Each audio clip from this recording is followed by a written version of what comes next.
Migraine headaches, if you think about it, you have absolutely no control over headaches. And when I say migraines, I'm talking about all headaches. They're all rated under diagnostic code 8100.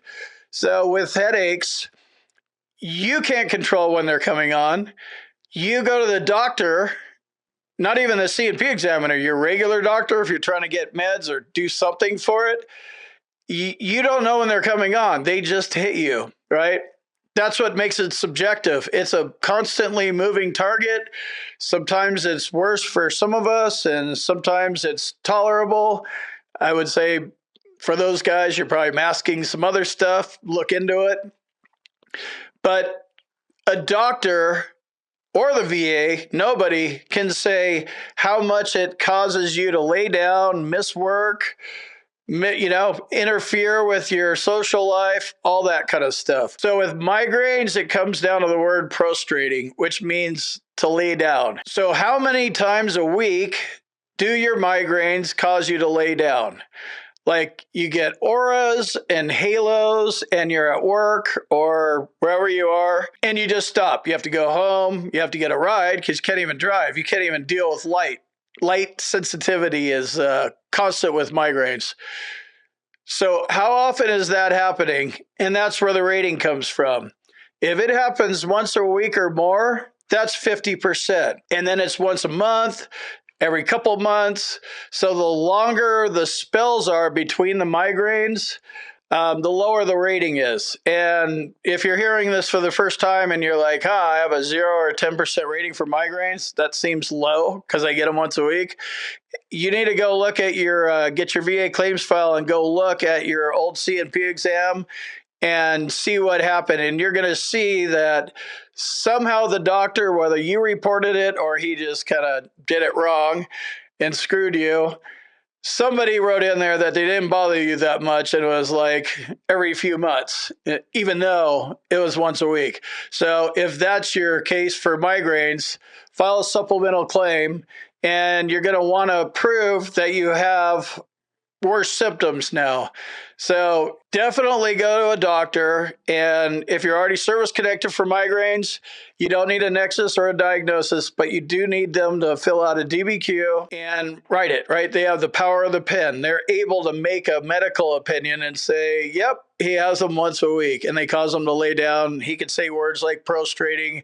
That's a doctor word. Not really a good word for veterans. We're laymen. We're not really supposed to use doctor words. Not supposed to diagnose ourselves, even in the case of tinnitus. And each claim is different, but it's always better to have your doctor on board. Another thing you could do is keep a migraine log. This is definitely not a replacement for an actual DBQ filled out by your doctor, but it is good supporting evidence because here's the log.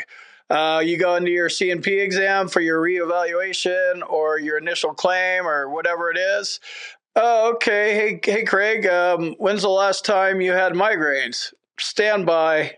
Pull it up on your phone. Well, I had them last Monday and I had them the Friday before. And how far back do you want me to go? I have years worth of this stuff. Migraine Buddy is a good app for this. There's plenty of apps. You could write it down if you're, like writing stuff down instead of using apps. But make sure you have a migraine log, and that's a good place to reference it. Remember, you're going in there to be reevaluated for migraines. This is just kind of a good, well, strategically placed timing kind of thing, if that makes sense. When you're asked, when was the last couple of onsets? You just pull it up and show it to them. There it is, dates, times, everything. That's when it started. That's when it stopped. So that's how migraines work, and the ratings are 0, 10, 30, and 50. So if they hit you more than once a week, they call it prostrating, which makes you lay down, and then there's verbiage in the law that says severe economic inadaptability, which means it severely interferes with your work. So that's what needs to be happening too. Makes sense. You already know this happens because if you're at work and then you have to stop and go lay in your boss's office or have your spouse come pick you up, that's a problem at work, right? Let me jump in here real quick and tell you about my boot camp. If you want to learn more about the VA claims process, check out my boot camp. You can talk to me live. There's a link on the website. And in the description, combatcraig.com. And also, if you need medical evidence like a nexus or documenting your symptoms properly, go to our website, combatcraig.com, and it says medteam/nexus letters. Click on that link, fill out the form. Boom, you're done.